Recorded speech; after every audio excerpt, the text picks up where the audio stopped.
What's up, everyone? Welcome back to the channel. Today, we're diving deep into one of Apple's biggest tech moves ever. Why did Apple stop using Intel chips in their MacBooks and go all in on Apple Silicon? The answer might surprise you.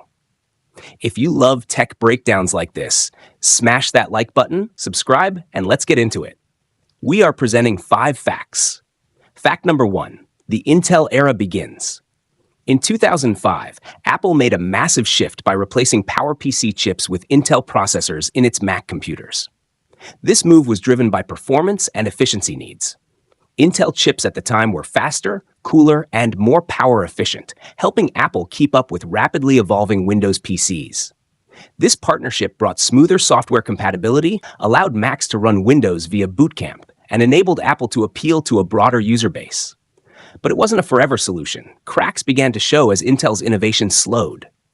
Fact number 2, problems with Intel. By the 2010s, Intel started missing deadlines and struggling to innovate. Their 10-nanometer chip production was delayed for years, causing stagnation in performance upgrades. For Apple, which prides itself on yearly hardware leaps and cutting-edge design, this was a major problem. Intel's lag meant Macs couldn't keep pace with the performance gains seen in iPhones and iPads. Apple needed more control and faster innovation, something Intel couldn't guarantee. Fact number 3, meanwhile at Apple. While Intel struggled, Apple was excelling with its A-series chips used in iPhones and iPads. These chips were delivering top-tier performance and energy efficiency, often outperforming Intel's low-power laptop CPUs. This success led Apple to realize that it could leverage its own in-house silicon expertise to build custom chips for the Mac. Chips optimized for both performance and power consumption. That realization sparked the development of Apple Silicon. Fact number 4, Apple Silicon enters the game.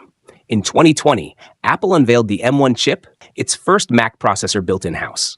The M1 was a game-changer, offering faster CPU and GPU performance, longer battery life, silent, no fans in some models, seamless app compatibility across macOS and iOS.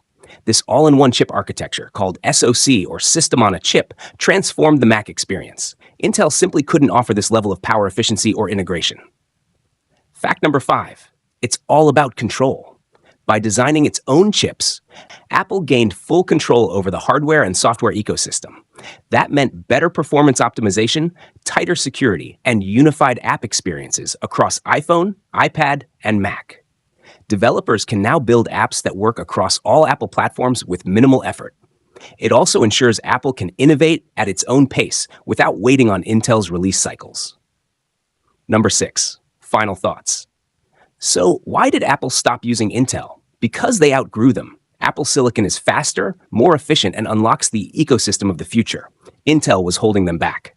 What do you think? Was dropping Intel the right move? Drop your thoughts below.